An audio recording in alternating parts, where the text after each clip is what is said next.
하나님 나라 자녀 양육, 이게 제가 하는 교육의 늘 제목인데요. 오늘 원리적인 얘기를 좀 하고 제가 고민하고 있었던 뒤에 실제적인 얘기를 좀 빠르게 얘기를 할게요. 네. 다들 한번 생각해 보시면 좋겠는데, 그 유대인들은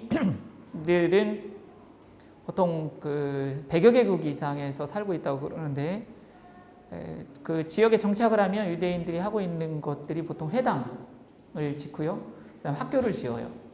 근데 그걸 네덜란드인들도 똑같이 하더라고요. 근데 한국에서는 조금 약한 게 뭐냐면, 한국 사람들은 지역 해외를 어딜 가거나 가면 그 교회는 짓는데 학교에 대해서는 생각을 잘 하지 않아요. 그래서 어쨌든 유대인의 이제 학교에 크리스찬이신 분이 자녀를 좀 입학시키려고 상담을 했다고 그래요. 상담하러 갔는데 설명을 쭉 하더니 유대인 학교의 관계자가 이렇게 질문했어요. 부모님한테.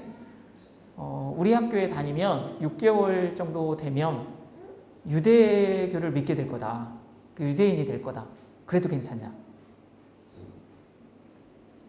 네, 저는 여기에서 크리스찬 부모의 고민이 아니라요, 뭘 보고 싶은 거냐면, 야, 유대인의 학교 참 자부심이 대단하다.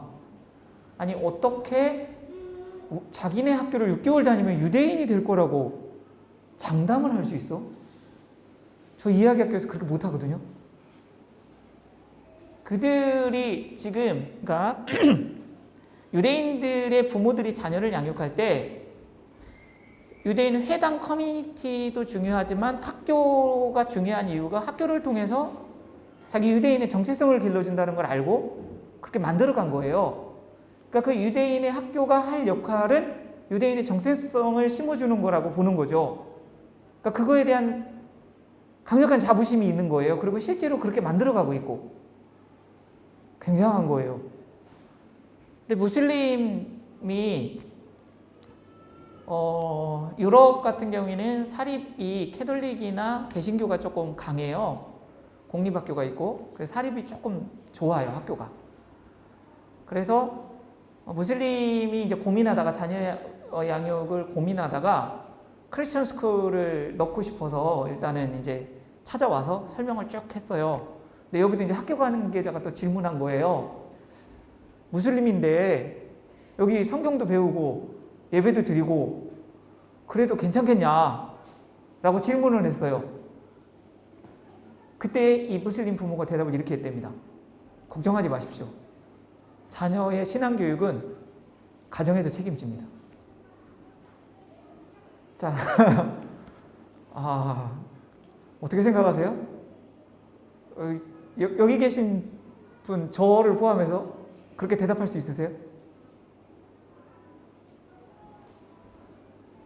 크리스천 학교에 다녀서 기독교 가치가 들어가고 기독교 베이스로 모든 교육 활동을 하고 생활을 하고 그래도 가정에서 무슬림의 정체성을 지킬 수 있다고 부모가 대답했다는 거예요.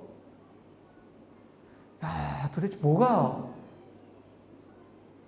저는요, 이런 얘기를 이제 교육 현장에서 들으면서 이게 실제 있었던 얘기들이거든요. 들으면서 크리스천 부모들이 어떤 생각을 가지고 자녀를 길러야지? 우리는 지금 무슨 생각을 하고 있는 거지? 이런 고민을 많이 해요. 게임이 안 돼요. 크리스천 부모하고요, 유대인 부모하고 무슬림 부모하고 게임이 안 돼요. 그러니까 우리는 지금 다 지고 있는 거예요. 그럼 저는 이렇게 질문해요. 진짜 크리스천 부모들이 하나님을 믿고 있는 거 맞아? 하나님이 온 세상을 창조하신 창조주고 예수님이 구주이고 그분을 믿고 따라야 생명이 있고 그분이 우리의 삶의 주관자고 온 세상을 통치하시는 분이라는 사실을 믿고 있다면 그리스도인이 그리스도인의 정체성을 갖도록 애들을 기르는 것이 얼마나 중요한지에 대해서 인식을 해야 될 텐데 우리는 무슬림의 식하고 게임이 안 되게 애들을 교육하냐. 실제로 그 최근에 나온 저쪽 유럽 지역에 선교사님이 쓴 책이 있어요. 약간 보수적인 시각이 강하긴 하지만 어떤 걸 분석해 놨냐면 유럽 사회가 무슬림 이민자가 굉장히 많아졌어요. 인구가 줄면서. 그러면서 생산 인구를 늘리기 위해서 무슬림 지역에 무슬림 사람들을 많이 받았거든요. 이민자들을. 그래서 생산 인구를 이제 보충하는 거예요. 특히 독일 같은 경우가 훨씬 더 많이 받아들이면서 계속 제조국 강국과 기술력 강국으로 가고 있거든요. 그런데 그들이 와서 무슬림 사람들이 와서 어떤 모습을 보이냐면 독일 시민이나 영국 시민이 되는 게 아니라 무슬림인이 되는 거예요. 그래서 이게 몇 년 정도, 몇십 년 지나면요, 그 사회가 무슬림 사회로 넘어갈 거라고 보고 있어요. 굉장한 거예요. 근데 그들은 무슬림의 정체성 때문에요, 여자들 교육을 안 시켜요. 남자들 위주의 사회자거든요. 그리고 여자들은 학력이 낮게 하고 결혼을 시켜서 가정을 지키게 해요. 그리고 아이를 많이 낳아요. 그들의 무슬림 신앙에 따라서. 유대인이 아이를 많이 낳는데 10에서 15명이래요. 그리고 그 정체성으로 길러요. 저는 지금 여기 계신 부모님들 어떻게 생각하실지 모르겠어요. 자녀 양육에 대해서. 신앙인으로서 또 어떤 고민을 하시는지 모르겠어요. 우리가 이 상태로 가면 당연히 뭐 게임이 안 되겠다. 한국 사회에서 답은 없겠다. 라는 생각을 많이 해요. 교육 어림없어요. 대전에요, 코로나 전에 1,500명이었대요. 그 주일학교가. 근데 코로나 이후에 200명으로 줄어들었대요. 최근에 목회대 데이터 연구소라는 곳에서 서울 서북로이라고 장로회 신학대학 쪽인데요, 155개 교회를 조사했어요. 담임하고 교육 담당 목사님들 대상으로 43%가 주일학교가 없대요. 거의 절반이 주일학교가 없는 거예요. 굉장히 급속도로 지금 아이들도 줄어들고 있고, 우리 아이들은 못 지키고 있고. 왜냐하면 저는 부모의 의식이라고 생각해요. 지금 그 자녀 교육에 있어서 이게요, 확실하게 있어야 그 다음에 신앙적 자녀 양육이 가능해요. 이 베이스가 안 돼 있으면요, 백날 어떻게 애들을 뭐 예배를 드리십시오, 뭐 성경을 같이 읽으십시오, 백날에도 소용이 없어요. 왜냐하면 주요한 부모의 목적이 애들을 기르는 목적이 그리스도인의 정체성을 길러주는 방향이 아니라 다른 쪽의 목표가 더 이게 붙으면 한국 사회에서 가지고 있는 그 교육 목표가 더 세가지고요, 이게 이겨요. 모든 크리스찬들이 거기서 다 져요. 근데 무슬림은 안 진다는 거예요. 유대인 부모들도 안 지고요. 그 차이예요. 신앙인으로서의 자녀의 정체성을 넣어주는 것에 우선을 하고 있는 것이 유대인이고, 그래서 유대인들이 2000년 동안 아시잖아요. 2000년 동안 100여 개국 가는데 유대인 정체성을 가지고 있어요. 야, 이게 놀랍죠. 보통 3세대가 지나면 정체성이요, 그 자기가 살고 있는 그 문화 속으로 대부분 흡수된대요. 3세대가 지나면. 이게 1세대가 30년이거든요. 그럼 90년에서 100년이 지나면 한국 사람들은 그 한국계 뭐 미국인이 미국 시 무슨 의원이 됐다, 연방에. 그럼 막 좋아하는데 그 사람들 미국 사람이에요. 한국 사람 아니에요. 미국의 국익을 위해서 움직이지 한국의 국익을 위해서 움직이지 않아요, 절대. 그런 사람을 뽑겠어요? 뽑으면 이상하지? 한국에서도 동남아 분들 많이 들어오시는데 이분들이 국회의원 됐는데 나는 태국 국회의원이야, 나는 라오스 국회의원이야, 나는 베트남 국회의원이야. 그러면 말이 돼요? 그게 용납이 안 되죠. 그래서 저는 이 부분이 얼마만큼 우리가 확고하게 지금 크리스찬 부모들에게 있느냐, 이것을 안 바꾸지 않는 한 답은 없다. 제가 지금 교회들이나 학교들이나 강의하면서 계속 이 얘기를 많이 하거든요. 근데 변화가 될까라는 생각은 솔직히 저는 잘 모르겠어요. 희망은 없다라고 생각을 해요. 제 생각은 그렇습니다. 그래도 여기는 또 영화부는 그렇게 하려고 노력하니까 해성교육 영화부잖아요. 그러면 그렇게 전환을 하려면 어떻게 해야 되냐, 이거 들으신 분들이 계시겠지만 이거예요. 한번 읽어보죠. 시작. 기독교 교육은 하나님 나라를 경험시키는 것이다. 네, 이게 핵심이에요. 그럼 어떻게 아이들을 크리스찬 정체성으로 가르칠 거냐. 쉽게 이게 쉽지 않죠. 네. 한국의 교육은요, 티칭이에요. 가르쳐요. 예를 들면 유치원이 요즘에 교육이 좀 좋게 바뀌었어요. 뭐냐면 누리과정이 놀이 중심으로 바뀌었어요. 혹시 들어보셨는지 모르겠어요. 놀이, 뭐 숲놀이하고 놀이하면서 애들이 건강하게 자란다. 그런 것들을 했는데 지난번에 그 미디어 교육할 때 권장혜 소장님이 얘기하는데 연구를 했더니 놀이를 한 뇌의 발달 부위가요, 나중에 사고력, 이성적 사고력을 움직이는 그 뇌부 부위하고 똑같아요.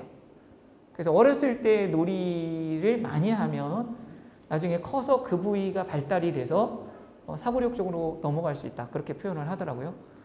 그러면서 미디어를 그분은 거의 술, 담배로 여겨야 된다. 그렇게 표현을 하던데 어떤 거냐면 한국은 유치원에도 놀이교육으로 바꾸면 한국의 선생님들의 특징이 있어요. 한국의 선생님들 놀이를 선생님이 주도해요. 교환을 짜가지고 이번 놀이는 뭐 윷놀이, 이번 놀이는 뭐 무궁화꽃이 피었습니다. 그러면 거기다 이제 교환을 짜가지고 그걸 유치원 선생님이 하는 거예요. 근데 외국의 놀이는 아이들이 주도해요. 아이들이 논의하고 아이들이 이 놀이를 하자. 어떻게 할까? 그것만 서포팅 해줘요. 그러니까 주도성이 아이들 쪽에 있느냐 아니면 교사에게 있느냐인데 한국은 여전히 교사에게 있어요. 그래서 놀이 중심의 교육으로 넘어가도 어떻게 할지 모르는 상황이 돼 있어요. 참 신기하죠. 이게 한국의 특징이에요. 한국은 티칭 중심적으로 돼 있어서요. 근데 한국의 교육의 변화가 일어나려면 좀 시간은 걸릴 것 같아요. 그런 점에서. 근데 경험시키는 것이 어떤 거냐면 유대인들이 회당의 중심으로 살면서 유대인들은 만약에 영국의 런던에 있다가 뉴욕에 가잖아요. 그러면은 유대인은 먼저 회당에 간대요. 회당에 가서 뭘 하냐면 내가 나그네를 재워줄 유대인 공동체의 그 구성원이 있는지를 먼저 찾아서 거기 가면 그들은 유대인들의 말씀에 모세오경이죠. 토라의 말씀대로 처음 만나는 사람이라도 가정으로 데려와서 환대하고 재워주고 섬겨야 돼요. 그들은 그게 기본이 돼 있다는 거예요. 자, 그게 경험시키는 거예요. 이게 문화예요. 그러면 아이들은 어떤 걸 배워요? 아주 아기 때부터 낯선 분인데 저기 다른 나라에 유대인들이 와가지고 우리 집에서 자. 근데 부모님들은 그걸 너무 잘 섬겨. 그래야 된다고 생각해. 그건 티칭이 아니에요. 그쵸? 경험시키는 거예요. 그러면 애들이 궁금해서 조금 이제 철들면서 물어보겠죠. 아빠, 왜 우리 집에 맨날 이상한 사람들 오고 모르는 사람들이 오고 왜 공짜로 재워주고 무엇 때문에 그러냐? 물어보겠죠. 그러면 설명해 주는 거예요. 우리는 유대인이고 하나님 여호와 야훼를 믿고 야훼는 토라에서 이렇게 말씀했고 이 말씀에 따라서 우리는 지켜야 되고 그걸 설명해 주는 거예요. 그게 경험적으로 가르치는 거예요. 근데 우리에게는 그러한 커뮤니티라고 하는 경험을 시키는 커뮤니티가 약해요. 한국의 개신교회는. 그러니까 부모님들 혼자 교회에서 가르치는데 지금까지 알고 있는 건 뭐예요? 신앙교육에 가정에서 예배를 드려야 되는구나. 뭐 일주일에 한 번이나 아니면 뭐 성경을 애들한테 맨날 익혀야 되는구나. 잘 때 기도를 시켜야 되는구나. 이런 거 외에는 우리에게는 문화가 없어요. 티칭 하는 거 외에는.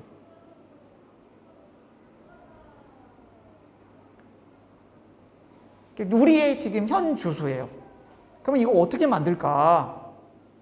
이걸 이제 고민해야죠, 우리는. 왜냐하면 이게 성경에서 나오는 교육의 방법이기 때문에 그래요. 그러니까 지금 제가 여기까지 설명드린 것도 기존에 있었던 사고의 패러다임하고 다를 거예요. 네. 근데 우리는 이거를 바꿔서 이대로 가지 않으면 안 돼요. 우리 한국의 그 교회들에서 지금 아이가 어리니까 또 청소년도 있으신 분도 뭐 계시지만 청소년기에 중학교 1학년, 2학년, 3학년 정도만 해도 다 교회 안 갈래요. 그럼 어떻게 할 수 없어요, 우리는. 애들이 어느 정도 커가지고 거기서 저항해버리면 우리는 답이 없어요. 그만큼 우리가 어떤 문화적으로나 아니면 아이들을 가정에서 신앙의 정체성을 가지고 성장하도록 어떻게 만들거나 그럴 힘이 우리에게는 없어요. 방법도 없고.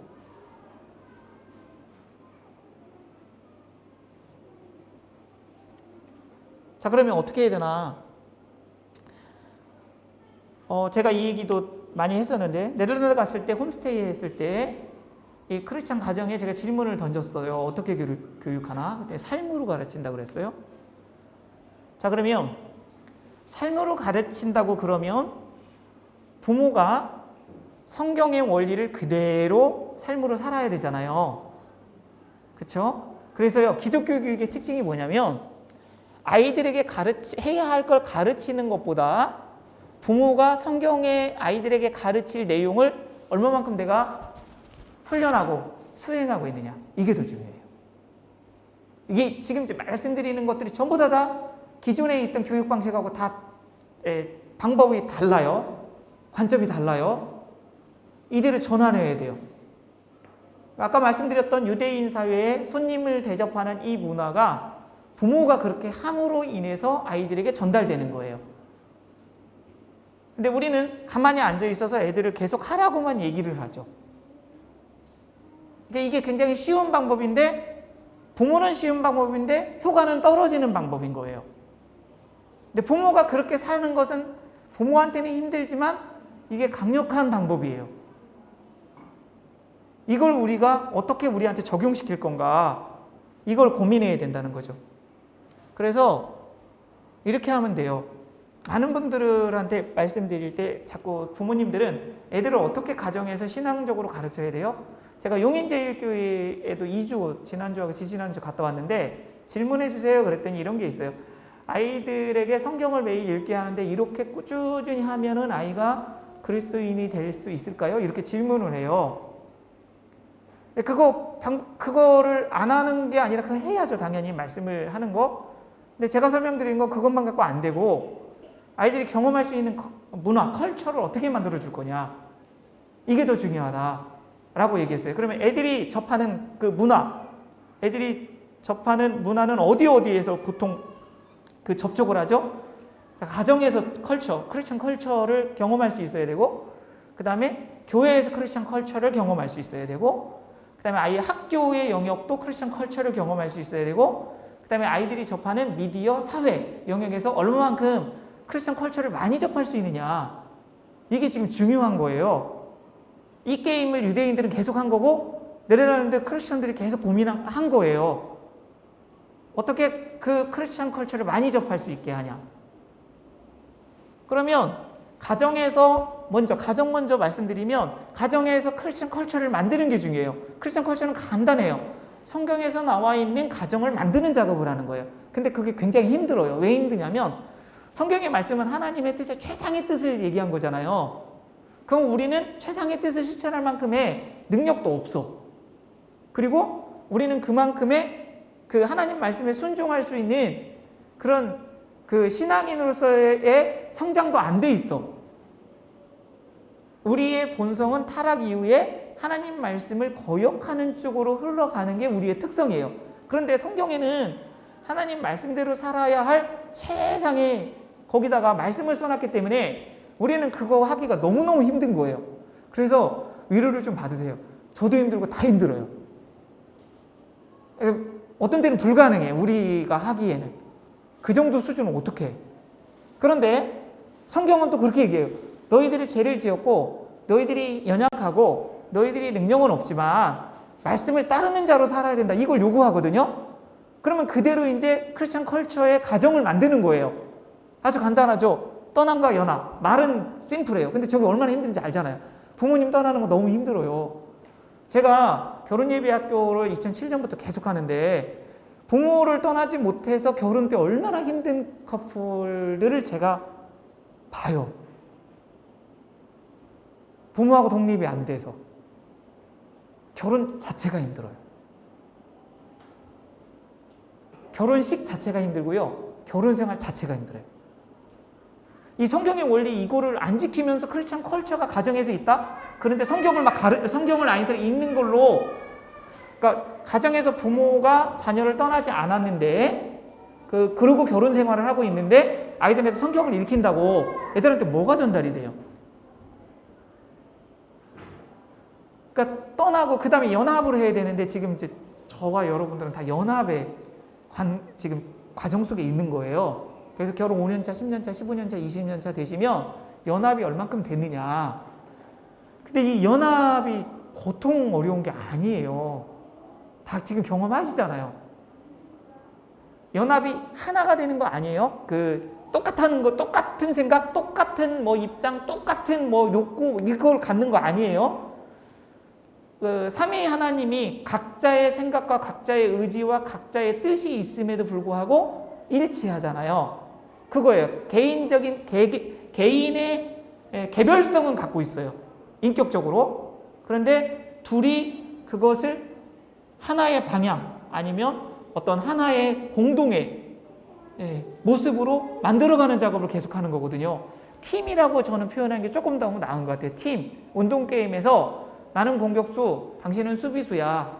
달라. 역할도 다르고 특성도 다르고 또 게임을 플레이를 어떻게 해야 되는지도 생각의 차이가 있어. 그런데 한 팀이면 서로 그거를 조절해서 같이 만들어 가야 돼. 그래야 우리는 한 팀으로서 인생이라는 게임에서 이길 수 있어. 이거거든요. 그죠? 떠남과 연합의 원리를 얼마만큼 가져가느냐. 그게 성경의 컬처를 애들한테 경험시키는 거예요. 이걸 계속 설명을 드리는데 부모님들은 계속 애들한테 어떻게 티칭해야 돼요? 어떻게 티칭해야 돼요? 이걸 자꾸 물어보세요. 이게 안 돼 있는데. 그 다음에 자녀를 존중하는 거. 크리스천 부모로서 자녀를 존중하는 게 뭔지도 많이 고민해야 돼요. 존중한다는 게 뭐지? 인격적 주제로 어린아이를 지금 0살인데 2살인데 3살인데 4살인데 이 존중한다는 게 뭐지? 이것이 어떤 의미인지를 우리가 지금 배우고 이해하고 가야 돼요. 제가 예전에 여기 영화부 왔을 때 한번 설명드렸을 거예요. 북미의 퀘이커파에 결혼하신 분이 이렇게 글 써놓은 거 페이스북에 제가 설명을 드렸어요. 2살 아이한테 일주일에 일정을 얘한테 계속 설명을 하더래요. 엄마가. 근데 한국 사람인 아빠가 이해가 안 돼갖고 아니 말도 못 알아듣는데 왜 설명하냐 그랬더니 얘도 인격체고 우리의 일정에 영향을 받는 것은 애한테 미리 사전에 설명해야 된다. 이게 인격적 존중이에요. 우리가 그런 고민을 하냐고요. 이게 크리스천 컬처예요. 그 행동 자체가. 그러니까 한국 사회는 사실은 여러분도 그렇고 저도 그렇고 크리스천 컬처가 뭔지 잘 몰라요. 가정이 어떤 게 하나님의 가정인지 잘 몰라요. 그냥 기도만 열심히 해. 성경 말씀 듣고 여러분 하나님 나라를 가정에 만드십시오. 아멘. 그러고 이제 막 기도를 열심히 하나님 우리 가정이 하나님 나라가 되게 해주시고 사랑하는 가정이 되게 해주시고 이렇게 기도는 하는데 구체적으로 세밀하게 크리스천 컬처가 어떤 것인지 잘 모른다는 거죠. 자녀를 대할 때 어떤 게 크리스천 컬처인지 잘 몰라요. 애들을 어떻게 대해야 되는지도 잘 모르고요. 존중한다는 의미가 뭔지도 우리는 배워야 돼요. 이거는 여러분이 모른다 이렇게 막 얘기하는 게 아니라 제가 몰랐다는 얘기를 지금 하는 거예요. 저도 모르고 저도 고민스러웠고 저도 이걸 찾아가고 있고 근데 이렇게 바뀌지 않는 한 경험시키기 어렵더라. 경험시키는 게 안 되더라. 그 다음에 부모를 공경하는 컬처를 우리가 갖고 있느냐. 우린 이런 생각 안 하죠. 내 부모에 대해서 공경한다는 게 성경적으로 공경한다는 게 어떤 거냐.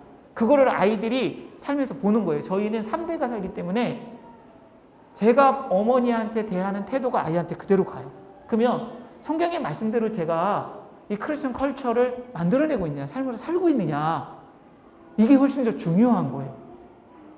근데 우리는 일반 사회에서 얘기하는 고부 간의 갈등이니, 조부모의 얘기니, 이것만 일반 사회에서 가치로 가득 우리 속에 머릿속에 들어가 있지, 실제로 성경에서 말씀하는 삶을 어떻게 풀어가서 어떻게 살면서 그 문화를 어떻게 만들고 그러면 그 속에서 우리 아이가 자연스럽게 그 컬처를 경험하면서 또 아빠 왜 할머니를 저렇게 우리가 해야 돼요? 라고 그럴 때 성경대로 또 설명해주고 이런 것들을 우리가 해야 되지 않나요? 우리 아이를 또 크면서 질문해요. 왜 이렇게 해야 되는지. 근데 당장 못 알아들어도 저는 확고하면 그거는 안 된다고 명확하게. 이런 이유 때문에 네가 그거 받아들여야 돼. 아빠는 신앙적으로 이런 교육관이 있어. 라고 말하면서 그 아이가 받아들이기까지. 그거는 네가 스트러글 속에 갈등은 있겠지만 불만은 있겠지만 감내해야 된다. 내가 20살 넘어서는 널 터치하진 않겠다.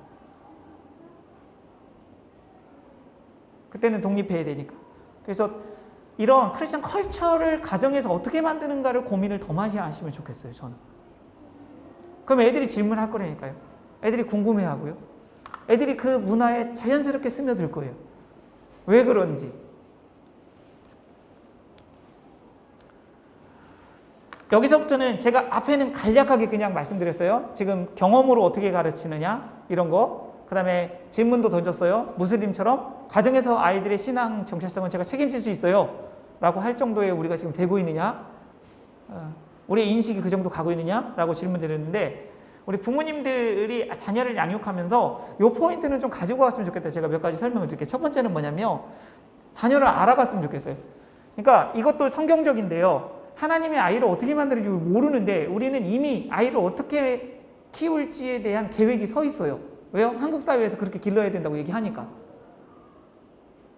근데 그러기 전에 우리 아이가 어떻게 하나님이 만드셨는지에 대해서 관심을 가지고 뒤에서 이렇게 관찰해야 되는데, 관찰하실 때 저는 이제 관찰일지 같은 걸 계속 썼거든요. 새 아이를. 근데 우리 부모님들이 제가 이거를 많이 설명드리니까 하시는 분들도 계시고 열심히 노력하시더라고요. 근데 놓치는 부분이 하나가 있더라고요. 뭐냐면 자녀를 알아가야 되는데 객관성을 한번 가져야 돼요. 객관적인가를 알려면요, 이 영화부 선생님들이나 전도사님한테 물어봐야 돼요. 공동의 생활에서 얘가 어떤 모습인지, 그리고 학교 선생님한테 물어봐야 돼요. 얘가 어떤 모습인지. 근데 그 객관화 작업을 안 하니까 부모님이 알고 있으신 그 아이, 우리 아이는 이럴 아이예요. 우리 아이는 이럴 아이예요. 학교에서 부모님하고 상담할 때 그런 부모들 많아요. 알겠어요. 집에서 봤을 때는 그런 아이인데요. 학교에서 봤을 때는 그런 아이가 아니고요. 이렇게 행동하는 아이거든요. 그러면 그걸 받아들이고, 우리 아이가 공동체 속에서는 저렇게 행동하는 아이네. 우리 집에서는 이럴 아이라고 봤는데, 요거에 대해서 객관화시키는 작업을 하셔야 되는데 요거를 덜 하시더라고요. 그리고 특히 요즘에 우리 부모님들이 한 명, 이렇게 두 명 그러니까 과보호가 너무 심해가지고요. 제가 어떤 어린이집 선생님한테 이 이야기 듣고 깜짝 놀랐네요.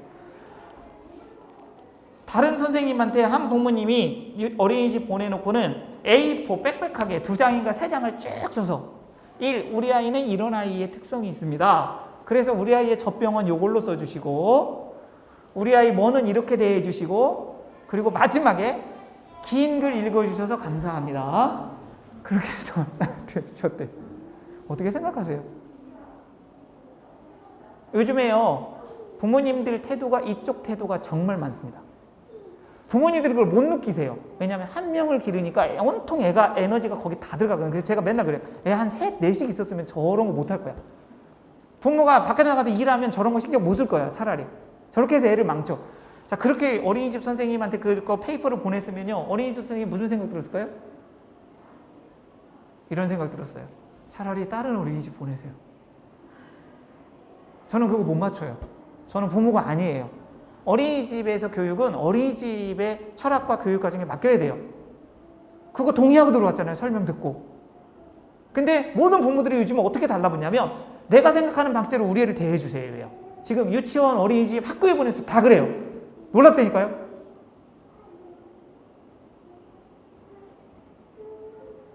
알아가고 객관화시켜야 되고, 그러면서 다른 공동체의 이야기를 들으셔야 돼요. 이게 너무너무 안 돼요. 그 다음에요, 영학이 말씀 많이 드렸는데 돌봄하고 학대하지 않아야 돼요. 돌봄이 뭔지 학대가 뭔지 알아야 돼요. 저는 학대를 좀 광범위하게 생각하는데 아이의 특성을 존중하지 않는 건 학대다예요. 그냥 부부 사이에 생각해 보세요.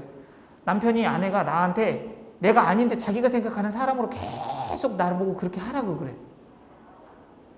그거 정말 고통스러워. 네. 요즘에 유치원 선생님, 어린이집 선생님들이 하는 얘기가 뭐냐면, 이건 초등도 마찬가지일 거예요. 애들이 기본적인 사회적 훈련이 안 돼서 기관에 오는 거예요, 지금. 왜요? 코로나 때 집에 있으면서 몽땅 다 해줬어. 5살인데 혼자 밥을 못 먹어. 5살인데 혼자 신발을 못 신어. 5살인데 자기 짐 정리가 안 돼. 5살인데 자기 옷을 못 입어. 옷 입어 그러면 가만히 서 있어. 양말 신어 그러면 가만히 서 있어. 이게 무슨 교육이지? 근데 부모들이요, 그렇게 정말 많이 해갖고 유치원 어린이집 선생님이 뭘 하고 있냐면 지금 수업 활동에는 아무것도 못하고 지금 한 학기 내내 애들을 놓고 밥 먹이는 훈련을 시키고 있고요, 옷 입히는 훈련을 시키고 있고요. 그러면 선생님 에너지가 다 나간대요. 근데 부모들만 몰라. 그게 정상이라고 생각했으니까. 요즘 제가 지난번에 와서 말씀드렸나요? 알림장이 여기 초등 부모님 계세요? 알림장이 부모님한테 온다면서요? 미쳤어. 아니, 자기의 물건을 자기가, 학교에서 필요한 물건을 자기가 알고 부모님한테 얘기해서 자기가 그걸 챙겨서 가야 물건을 자기가 스스로 챙기고 자기가 주도적으로 갈 수 있는데, 지금 부모님들은 알림장을 부모가 받는 걸 너무 정상으로 생각하는 거예요. 초등학교 6학년까지 아주 자세히 온다고 그러더라고요. 근데 왜 교육의 현장에 있는 사람들은 교육에 대해서 고민을 하지 않을까? 이게 저는 존중의 문제인데요, 존중하지 않으면 애들이 그걸 할 수 있는 능력이 있다는 사실을 인정하지 않아요. 너는 계속 못해. 너는 계속 못해. 6살인데 너는 못해. 7살인데 못해. 못하니까 내가 해줘야 돼. 이거 존중 아니에요. 존중이 어떤 건지도 고민하셔야 돼요. 애가 그 나이에 할 수 있는 걸 할 수 있다고 인정해줘야 돼요. 그리고 훈련시켜야 돼요. 그 다음에 훈육을 혼내고 때리는 것만 생각하는데 올바른 것이 무엇인지 가르쳐야 되고, 안 되는 건 안 된다고 해야 돼요. 이것도 제가 보기에는 부모님들 사이에 잘 안 돼요. 선을 넘는 일들 굉장히 많아요. 그 초등 1학년 아이들 보면 관계나 사회적 훈련 잘 돼 있는 아이들이 있어요. 가정에서 거의 다 돼 있어요. 그러니까 이 훈육을 디서플린이라고 예전에 제가 영화 보고 와서 설명드렸어요. 디서플린, 훈련시키는 거다. 그러니까 좋은 어른으로 성장할 수 있도록 연령에 맞게 적절하게 훈련시키는 거다. 저희 지금 5살 장지임 여기 영화부에서 훌륭하게 길러주셔서 아주 우수하게 유치부 생활을 하고 있어요. 제가 혼자 생각하고 있어요. 그렇다고. 근데 요즘 뭘 하고 있냐면 애가 손발톱을 지가 혼자 깎아요. 이게 상상이 되세요? 손톱 발톱을 깎을 때 처음에는 자기가 같이 누르기를 했어요. 같이 누르기. 그러니까 제가 거의 다 한 거죠. 얘는 손만 얹는 거. 그 다음에는 대주면 본인이 힘주는 거. 이렇게 갔어요. 그 다음에 본인이 대충 조금 자르면 제가 다 다듬어 주는 거. 그러다가 지난주인가 지지난주에 자기가 혼자 하겠대요. 처음부터 끝까지. 그래서 이제 아내는 절대 반대죠. 애 발톱 작게 자르면 쟤 너무 이렇게 피난다. 근데 혼자 잘랐는데 피가 났어요. 엄지발톱에. 진짜 너무 발톱 잘라가지고. 내가 울지를 않아. 왜요? 지가 있으니까. 그러면서 하는 말이, 아, 이거 피가 굳으면 돼? 피가 굳으면 돼. 소독 톡톡하고 피가 굳으면 나. 그래서 지금 나았어요. 한 주, 2주 지났는데 어젠가 그젠가 다시 자기가 손톱 발톱을 깎겠다고. 엄마는 이제 또 난리죠. 쟤 또 한다. 저는 놔둬라. 또 갖고 왔어요. 갖고 왔는데 조심했어. 보니까.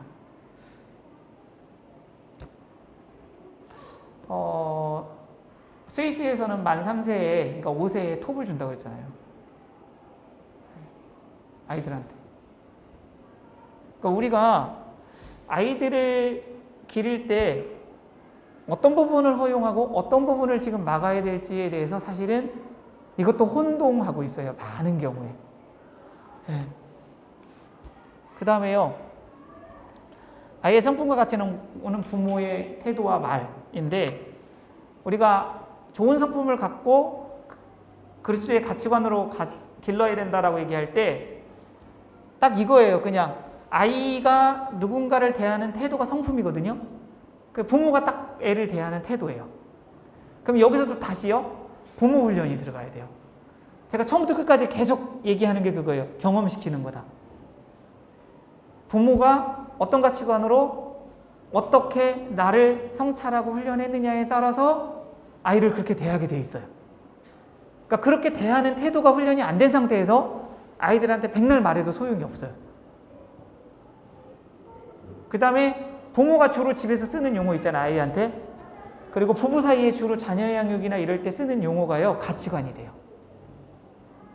그러니까 기도할 때는, 예배에 와서는 하나님을 사랑하고 하나님을 뭐 경외하고 말씀을 잘 듣고 말씀에 순종하고 이렇게 막 열심히 말씀을 하시는데, 실제로 삶에서 일상에서 아이한테 주로 하는 용어가 여러분의 가치관이에요. 그게 컬처예요. 그게 더 강력해요. 그러면 그 주로 쓰는 일상의 용어는 어디서 왔느냐? 진짜 내 교육관에서 온 거예요. 사실은. 진짜. 하나님을 예배하고 사랑하고 이런 얘기는 환경이 됐을 때 쓰는 거예요. 의식적으로. 무의식적으로 진짜 내 속에 있는 게 실제 일상의 용어가 나오고, 그게 컬처예요. 그거 보셔야 돼요. 그러면 자기를, 결국은요, 애들을 잘 훈련시키려면 크리스찬의 컬처를 많이 만들어내야 되는데, 그 컬처는 우리가 부모가 가지고 있고 어른들이 가지고 있는 깊이 내재되어 있는 가치관이 뭐냐, 신념이 뭐냐, 그것이 성경에서 온 거냐, 이거를 성찰하고 그렇게 못 가는 우리를 어떻게 스스로 훈련시켜서 나를 그렇게 만들 거냐, 이게 중요한 자녀 교육이에요. 참 어려운 얘기이죠. 이거는 좀 볼게요. 소리 없다고 그랬는데 이거는 한번 보세요. 이게 윤여정 씨 재밌더라고요. 뜻밖의 여정 그래가지고 나영석인가요? PD가 하는데 어떤 TV 프로그램 나오기 전에 사전 인터뷰를 하더라고요. 근데 시저라는 분이 이 윤여정 이분의 배우의 자녀 양육에 대해서 물어봤어요. 궁금하다고. 그래서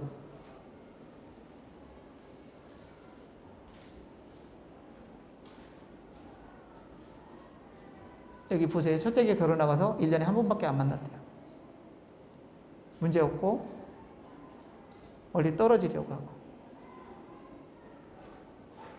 그들이 어떻게 사는지 뭐 하는지 안 보이면 그럼 그들에 대해서 걱정할 필요가 없대요. 그러니까 시저가 문제들을 여기로 가지고 오지 마. 왜냐하면 그건 너의 삶이니까. 그러니까 독립해서 살아간다는 거예요. 이걸 왜 보드려야 되냐면, 부모님들이 한 인격체로 하나님 앞에서 살아갈 수 있을 만큼 독립적으로 길러야 돼요. 방향이. 그러면 뭘 길러줘야 될지 고민을 해야 되고, 어떤 부분이 성장해야 될지 전체적으로 봐야 돼요. 한 인간이 성장해서 독립적으로 하나님 앞에서 살아갈 수 있느냐. 근데 한국에서 아까 말씀드렸듯이 과부호가 굉장히 심하고 간섭하는 게 정말 많아요. 저는 교육이라는 걸 이렇게 생각하거든요.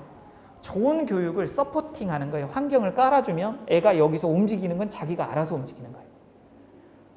좋은 환경을 깔아줘도 자기가 그걸 붙들고 가지 않으면 어쩔 수 없어요. 내버려 둬야 돼요.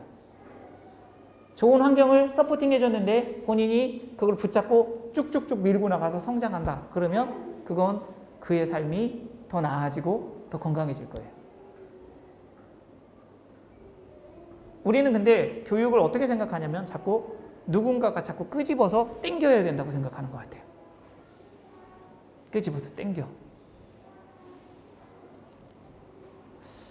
하나님께서 아이의 인생에 주인 되시고 주관자 되신다면, 우리가 할 수 있는 최선의 좋은 환경을 아이한테 서포팅 해주면 하나님께서 결국은 그 아이가 되게 하고자 하는 길로, 아니면 그 모습으로 키워 가실 거예요. 근데 우리는 아무것도 안 하냐? 아니요.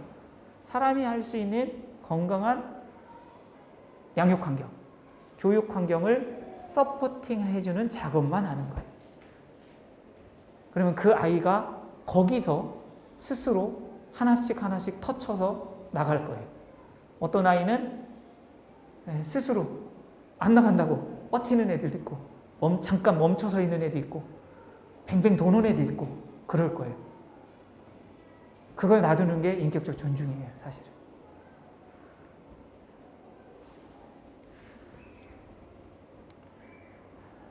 저는 신명기 말씀을 마지막으로 묵상을 해요. 뭐냐면, 신명기는 아시다시피 출애굽 2세대가 가나안 땅에 들어가기 전에 받았던 말씀들이죠. 모세는 본인이 들어가지 못할 거라는 걸 알고 60만 명의 새로운 장정들, 200만 명의 그 2세대를 모아놓고 마지막 유언과 같은 이야기를 꺼내요. 근데 그 핵심이 뭐냐면 선택하라예요. 선택하라. 어디에서? 가나안에 들어가서 살 때 선택하라예요. 뭘 선택하라? 여호와일 건지 아니면 가나안의 컬처, 그들의 신앙, 그들의 문화, 그들의 사상, 그들의 삶의 방식을 받아들일 건지 선택하라. 그럼 모세는 사실은 부모의 심정으로 이 세대를 보고 있는 거예요. 뭘 걱정하는 거죠? 2세대, 3세대, 4세대는 분명히 하나님 나라의 문화를 벗어날 거다. 여호와를 벗어날 가능성이 높다. 근데 그 강력한 경쟁 상대는 가나안의 컬처다. 그거였어요. 그러면 이걸 오늘날 이 시대에도 동일하게 봐야 된다고 봐요. 우리는 지금 신앙을 붙들고 살아요.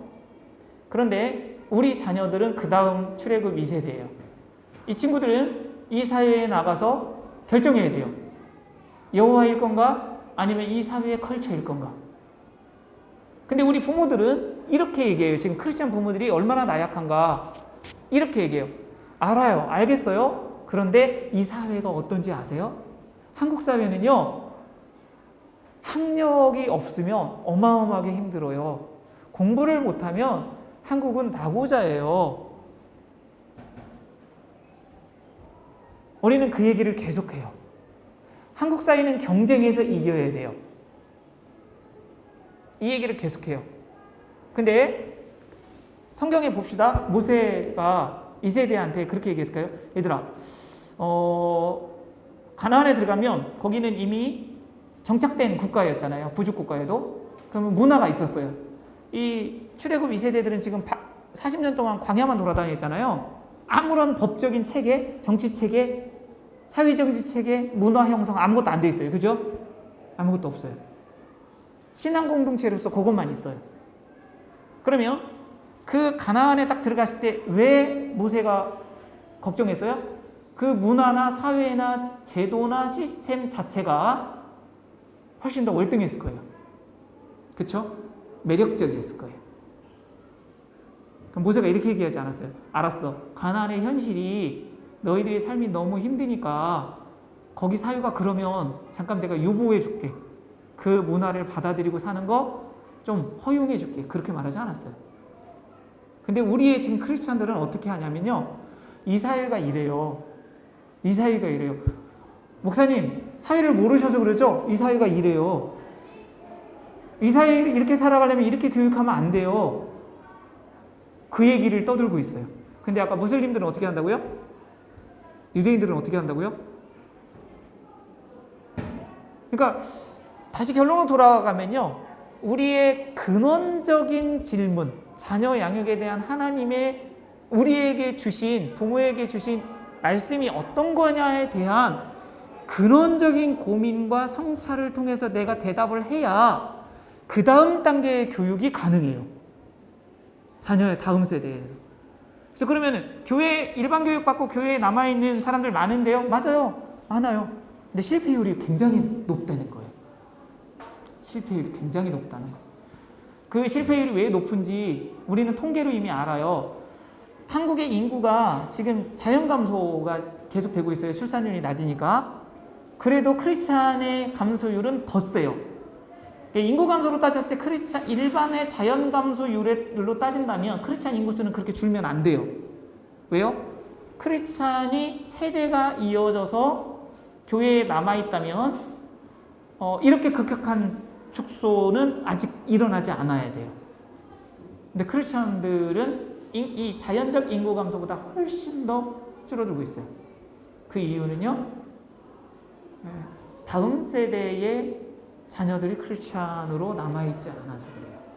전도가 안 돼도 크리스찬으로 세대만 남아있으면 지금 1, 2, 3, 4세대 정도 아마 함께 생활할 수 있을 거예요. 요즘에 수명이 높으니까. 충분히 크리스찬 인구수는 아직 건재해야 돼요. 전도가 안 돼도. 근데 자꾸 빠져나가고 놓치는 건 다음 세대 교육의 문제예요. 그래서 컬처, 아이들이 접하는 컬처를 어떻게 만들 거냐. 그 커뮤니티라고 그러죠. 그 컬처를 경험할 수 있는, 크리스찬 컬처를 경험할 수 있는 커뮤니티를 어떻게 만들 거냐. 이런 고민들이 해봐야 돼요. 우리가 커뮤니티를. 그래서 저는 할 수 있는 방법이 있어요. 어떤 거냐면 신앙을 위한 부모 두 가지가 필요하다고 생각해요. 이 영화부나 교회에 다니시는 분들이 주일날 예배 외에 신앙적 공동체, 자녀를 양육하는 공동체적인 모임을 했으면 좋겠어요. 뭐 3가정, 5가정도 괜찮아요.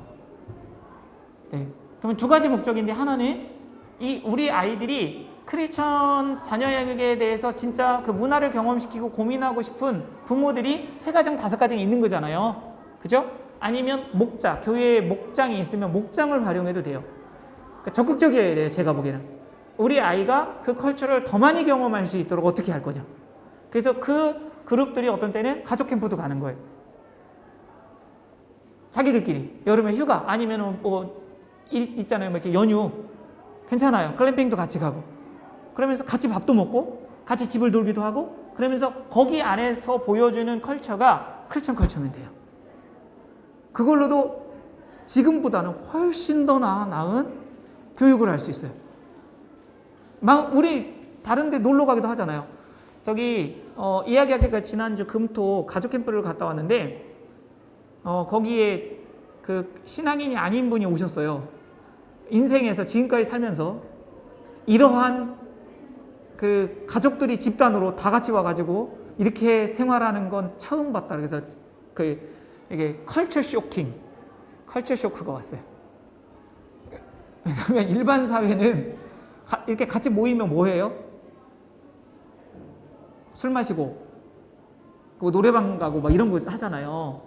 네, 그런 문화가 자연스러운데 어떻게 여기는 술도 없고 아무것도 없는데 애들이 놀고 레크레이션하고 뭐 이런 공간이 어딨어? 이걸 경험한 거예요. 근데 이 안에 있는 아이들은 그게 너무 자연스럽지만 바깥에서 그걸 한 번도 경험하지 않은 사람에게는 굉장한 컬처 쇼크가 일어나요. 그걸 우리가 갖는 거예요. 그러니까 지금 목장 다 하시잖아요. 그러니까 거기서 예배만 드리고 뭐만 하지 마시고 예배만 드리고 다른 것은 뭐 주식 어때? 요즘에 자동차 뭐 샀어? 이런 거 말고 일상에서의 크리스천 컬처가 어떤 것인지를 고민하셔서 아이들한테 경험시키는 공동체를 만들어라. 그게 저는 하나의 해결책이라고 봐요. 두 번째, 거기서 또 하나 부모들이 지금 크리스천 이 교육과 문화를 어떻게 만드는 거에 대한 스터디가 필요한 것 같아요. 스터디. 우리는 이거를 배운 일도 없고 경험한 일도 없어요. 그러니까 이게 도대체 뭐지? 존중하는 게 뭐지? 훈육이 뭐지? 관계 맺는다는 게 뭐지? 그리스도의 성품을 담는다는 게 뭐지? 이런 거 있잖아요. 가정이 어떤 문화, 어떤 모습이어야 이게 성경적인 거지? 이런 것들. 이 시대의 아이들을 교육시키는데 어떤 모습으로 가야 되는 게 필요한 거지? 이런 것들을 스터디하는 게 필요한 것 같아요. 요즘에 좋은 책들이 너무 많이 번역이 돼서 그런 거 책 한 권을 놓고 꾸준히 스터디하시면 점점 그 문화가 배일 거예요.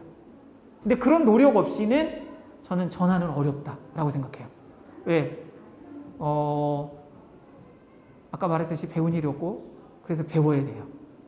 그 다음에 두 번째, 경험한 일이 없는데 경험은 저는 진짜 더 마음이 있다면 해외에 오래된 크리스천들하고 그 교류하는 작업까지 하는 게 저는 좋다라고 생각을 하는데 거기까지는 좀 힘들 수도 있다. 근데 그 앞에 스터디까지는 했으면 좋겠다. 그럼 조금씩 알게 될 거예요. 그 문화를. 할 거냐 말 거냐죠. 제가 마지막으로 하나 더 얘기하고 싶은 거, 교육 변화는 있을 거다. 작년에 나온 책이에요. 일반 쪽에서. 현재 7세, 7세는 이 아이들이 사회에 나가서 일을 할 때 65%는 현재 없는 직업 속에서 살아갈 거다 그랬어요. 그런 흐름에 대해서도 지금 여기 1살, 2살, 3살, 4살짜리들은요 우리가 경험하지 못한 세상 속에 살고 우리가 모르던 낯선 직업들을 찾아서 살아야 돼요. 그런 사회적 흐름도 고민해 보시면 좋겠어요.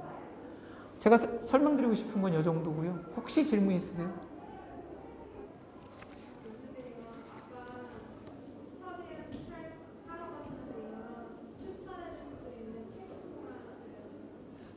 스터디 책 많아요. 아이들의 정원도 좋고, 조엘 비키의 하나님을 따르는 양육도 좋고, 처음에는 브로드한 배경 지식을 많이 일단은 익혀야 되고요. 그런 책들을 통해서 거기에 점점점 분야를 좀 깊게 가야 돼요. 나중에 교육책도 있고, 라브리 가정교육이랄지, 회복적 교육이랄지 책은 되게 많아요. 그래서 초창기 때는 브로드한 지식들을 주는 거. 바탕을 까는 지식들이 좀 필요해요. 그거부터 하시면 좋겠어요. 아까 말씀드린 뭐. 네.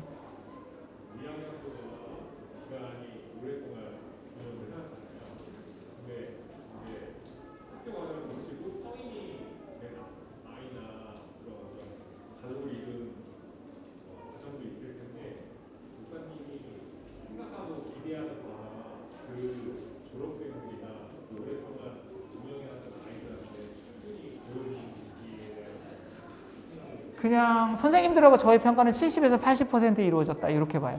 왜냐하면 교육은 완벽할 수가 없고요. 계속 딜레마가 있더라고요. 저희도 미해결된 부분이 너무 많아요. 계속 과제예요. 근데 우리가 딱 요구하는 건, 원하는 건 이거였거든요. 그 이후의 삶까지는 욕심은 있는데 그냥 20살까지만 목표를 둔 거예요. 왜냐하면 그 크리스천 가치관이 깊게 들어가는 시기가 20대예요. 20대. 그래서 거기까지 우리가 터치가 안 되더라고요. 그러면 우리는 20살에 건강한 성인이 되는 정도 수준? 그 바탕까지만 생각하자. 그러면 그게 뭐냐? 3가지면 되겠다. 관계성이 좋으면 좋겠다. 기독교적으로. 더불어 살아가는 사람이 되면 좋겠다. 이게 관계가 쉬운 것 같은데 절대 쉽지 않습니다. 관계 못하는 애들 정말 많습니다. 거기에 건강한 관계를 맺는 애들 그렇게 많지 않습니다. 한국은 수직적 문화, 폭력적인 수직적 문화에 익숙해서 성경이 말하는 수평적 존중의 문화에 익숙한 거 만들어내는데 굉장히 오래 걸립니다. 그리고 이걸 떠나서 일반적으로 관계 맺는 것 자체도 너무너무 어렵습니다. 요즘에요, 코로나 블루 때문에 학교를 중간에 포기하는 애들이 있는데 저희 학교도 찾아와요. 근데 아예 부모가 어떻게 손을 못 댑니다. 왜냐하면 애가 집안에 박혀 있으니까. 그래서 더불어 살아가는 사람을 만드는 거 1단계, 관계를 맺는 거 이거 쉽지 않다. 2번째, 성경적으로 수직적인 관계보다 수평적 관계를 맺는 관계 만드는 거 쉽지 않다. 한국 사회에서. 그래서 그 정도에서 80%, 70에서 80%. 2번째, 역량. 요즘에 역량교육 많이 얘기하는데 문제 해결, 창의력, 그 다음에 협업 능력, 커뮤니케이션 능력, 그 다음에 자존감, 그 다음에 컨텐츠 이렇게 6가지 얘기하는데 보통 역량 중심의 교육을 해서 진로를 스스로 설계하도록 하는 거 이것도 70%, 80%. 왜냐하면 애들이 우리 애들이 되게 순박해요. 첫 번째 관계에서 관계를 잘하려면 성품이거든요. 순박한 관계여야 되고 모습이어야 되고 2번째가 그 진로 설계를 할 수 있어야 되거든요. 65% 2035년도에 65%의 직업이 바뀐다니까 새로운 직업으로. 그러면 진로 설계를 스스로 할 수 있어야 되는데 그거를 찾아가는 것들을 보면 어쨌든 20살에 이렇게 선택하는 거 보잖아요. 그러면 자기 색깔을 알고 선택까지는 해요. 그 다음 단계를 가는 건 또 다른 코칭이 필요해요. 그러니까 우리가 할 수 없는 영역까지는 어떻게 할 수 없다. 근데 졸업하는 단계에서 자기 영역을 선택하는 것은 어느 정도 하더라. 근데 100%는 아니에요. 또 그것도 뭐 100%인 곳이면 뭐 얼마나 좋겠어요.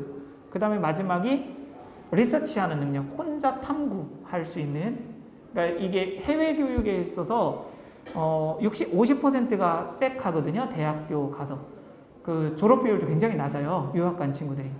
이 현장에 있는 교수들이 얘기해요. 연구 결과도 그렇고 거기 중에 못하는 것 중에 하나가 리서치 능력이에요. 한국 사람은 이 칠판에다가 이렇게 가르치면 노트 정리를 쫙 하잖아요. 그래서 노트 정리는 기가 막히게 해낸대요. 핵심을 짚어서 시험 보려니까. 근데 그 다음 단계가 뭘 못하냐면 스스로 공부를 자료를 찾아서 이걸 정리를 해서 논리적 근거를 세워서 자기 주장을 하는 게 못하는 거예요. 그게 리서치 능력인데 이게 너무 약하대요. 그래서 한국에서 공부 잘하는 애들이 가서 B뿔을 받는데요. 정리까지 잘하면 B뿔. 근데 자기 의견을 제시해야 이제 A로 넘어가는데 그래서 졸업하기도 힘들고 공부하기도 어렵다. 보통 그런 얘기를 해요.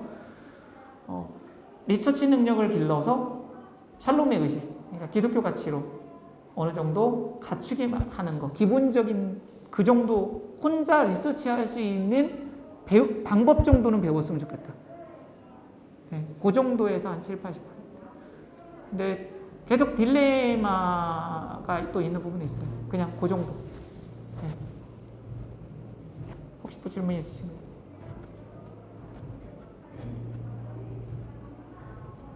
네, 감사합니다. 질문해 주셔서 감사하고 들어주셔서 감사하고 제가 기도하겠습니다.